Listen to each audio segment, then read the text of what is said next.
I'm gonna be honest with you guys. Um, this was not an easy. This has been a movie I was pretty mixed on from the beginning. And to explain why, we need to go back several years to the beginning of computer animation in the late 1990s at Pixar Studios, especially a film called Toy Story. Written and directed by the brilliant minds of Pixar, one of which was Andrew Stanton. It was basically one of the biggest. It's basically the first ever computer animated film ever put to screen. The film was Toy Story, and it's centered around a toy named Woody, who basically belongs to an owner named Andy, and he basically becomes the child's primary source of entertainment. But he feels his position threatened when Andy gets a new toy, a doll named Buzz Lightyear, who basically thinks that he's still a real person, and he's trying to complete his mission. And basically, he tries to figure out what's going on, and both of them find themselves out on the street before Andy's set to move, and they have to work together, put aside the differences to find their way back with the help of their friends.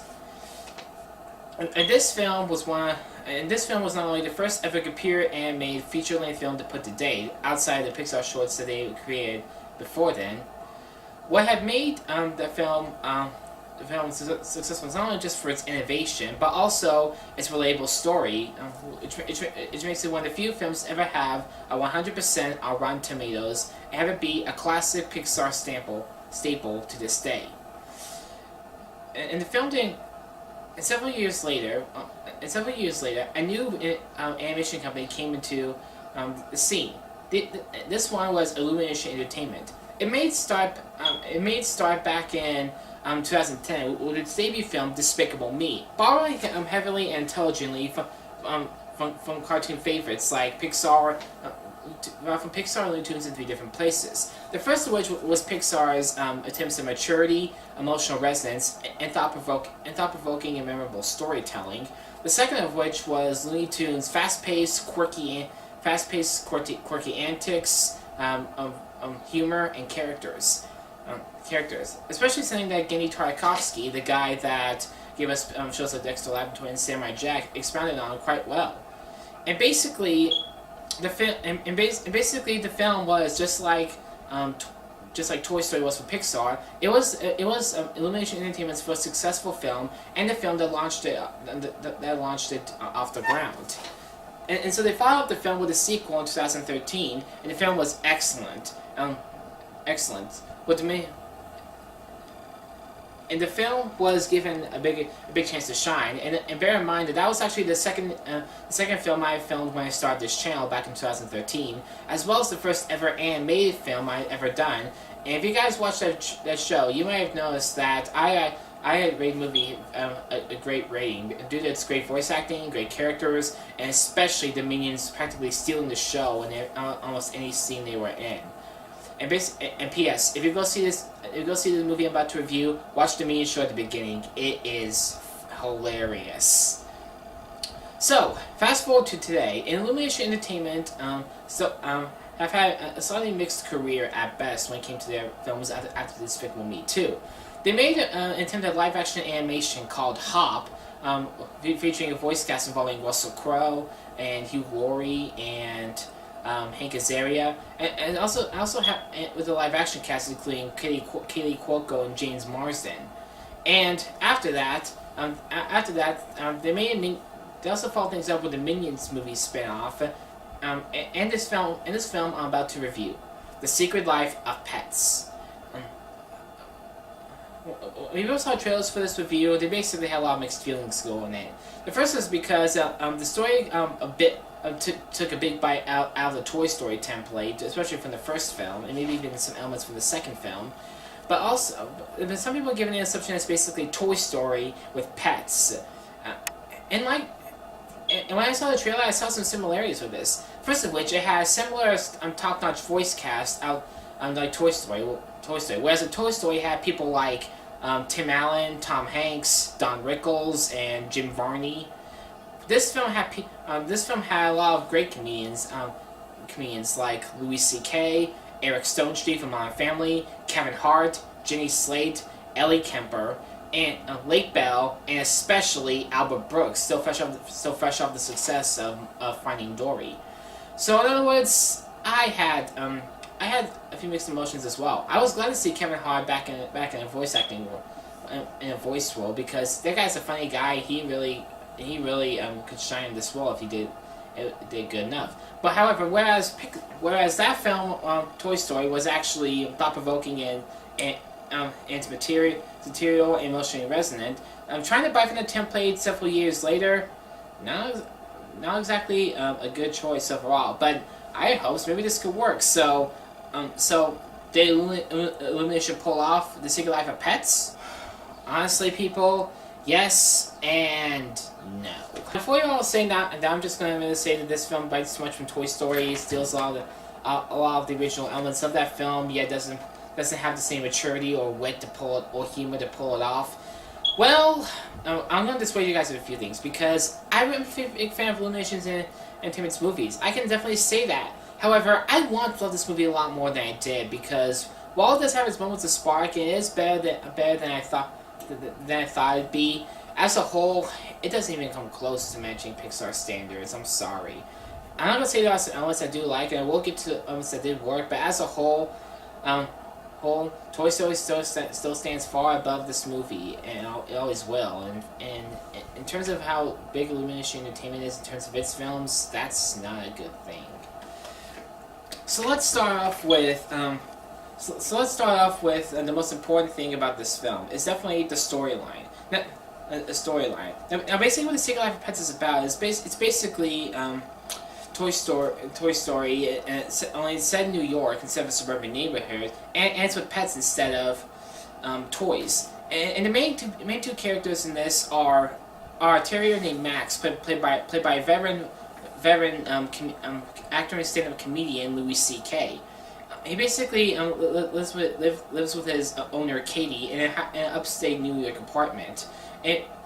But the thing between him and his owner gets kind of almost thrown out the window when she brings him a new dog from the pound, a dog named Duke, played by Eric Stonestreet from Modern Family. And basically, Max becomes angered that the guy is intruding on his turf, and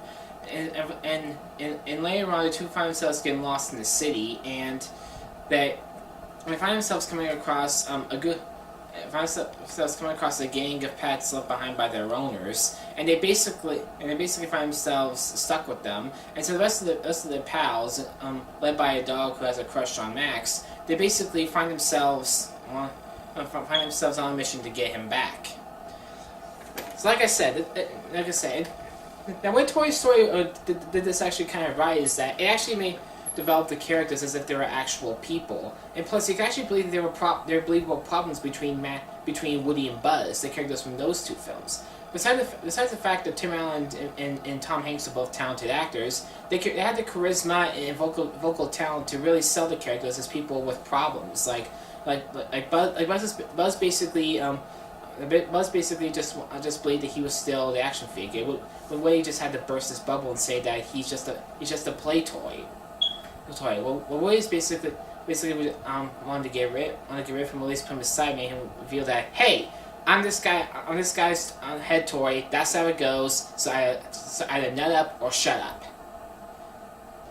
And whereas for this film, while I can say that both Louis C.K. and Eric Stonestreet are good actors, as a whole, they can't match Tom Hanks at all, because Tom Hanks and Tim Allen can at least be a bit subtle in their deliveries, and while Louis C.K. does have some subtlety, Eric Stonestreet just kind of plays the big guy role way too much. I'm sorry. As for the rest of the characters do quit themselves rather well. I mean, Jane Slate's a talented actress. Albert Brooks was still as good as he was in Finding Dory. Lake Bell was still good. Was very good, especially Hannibal Buress and Bobby Moynihan. Those guys were great. Good. That being said, the best voice actor role in this film by a mile is Kevin Hart as the villain Snowball. He's basically He's basically like this psychotic bunny character. Basically wants to get back at humans for and domesticate pets. And let me tell you, Kevin Hart. I said before that Kevin Hart's one of those actors who can pull off talking a mile a minute and still believing him. And for the most part, he actually scratched that. He pulls it off psychotic character very well. I love this guy. I love this guy, and I hope to see more of him in voice acting roles because he was great. As for so let's get down to the direction of this film. And this film was directed by Chris Renault, who always has directed every single Illumination film from Despicable Me all the way to this film. And his direction is always good. If not great. He has a good hand for direction, and he does know to flesh out the scenes in the sea enough to make it feel like there's actually an adventure on hand. So for the most part, he does pull it off really rather well. But of course, there are some things about this film that did kind of bog it down. Unfortunately, the biggest problem I have with this film is the writing. It's not something the entire film that bogs it down. The point is that in a comedy, let me explain this. In a comedy, comedians, especially when they ad-lib their own lines, they basically tend to ramble and basically try to set up a joke. And basically, the main thing to do when you set up a joke in a film is that you basically set up the joke with a good as banter between them, and when you get to the punchline, you stop the joke there. People laugh, they laugh. If they don't laugh, well, just throw it aside and move on to the next one. The one thing you don't do is try to ramble on, try to extend the joke farther, hoping you can get people to laugh. Because let me tell you this: Reese Witherspoon and Sofia Vergara, they tried this in Hot Pursuit, and let me tell you, it sucked because of that. I am not joking at all. And sadly, back to this film. And sadly, that's where Louis C.K. and even Eric Stonestreet kind of do, because although you can tell they're trying to accentuate their chemistry even farther, rambling on and trying to extend the joke farther, push the joke farther to try to get more laughs is not going to do it, guys. I'm sorry. Subtlety is always the best kind of humor, and like I said, people laugh at the joke, they laugh at it. If not, just that's baffling, but you gotta move on. As a whole, that's all I can really say. That's all I can really say about this film. That's all I can really say about this film. And I do have to say that there's so much slapstick, cartoonish stuff going on there that basically feels like a bunch of shorts put together and basically just kind of bogs it down. Now, look, I love slapstick as much as the next person. Heck, I love a lot of the old comedy troupes that actually made slapstick popular, like, say, the Three Stooges, or Abbott and Costello, or even Laurel and Hardy. The problem is, however, is that with human characters, it's believable, whereas for animal characters, it's just not so believable. And unfortunately, that's one of the things that really bogs this feeling. So in the end, guys, look, I do like this film a lot more than the people think I'm giving it. The problem, even though it does spiral off in the Toy Story template, it at least holds its own well enough to make it stand out. However, in terms of this Toy Story template, it sure does fall below it. Louis C.K. is one of the Louis C.K., Kevin Hart, and Eric Stonestreet are the three best actors in that film, even though Kevin Hart stands above the rest. However, the film doesn't stand up in terms of that film. The slapstick is way too silly and off kilter, and the writing tries to push, and the characters try to push their jokes too far, and that really hurt the film. So in other words, it is a good film if it wants a good entertainment. So for that, I'm just going to give this film a 7 out of 10, and I recommend you guys go see it if you're very interested.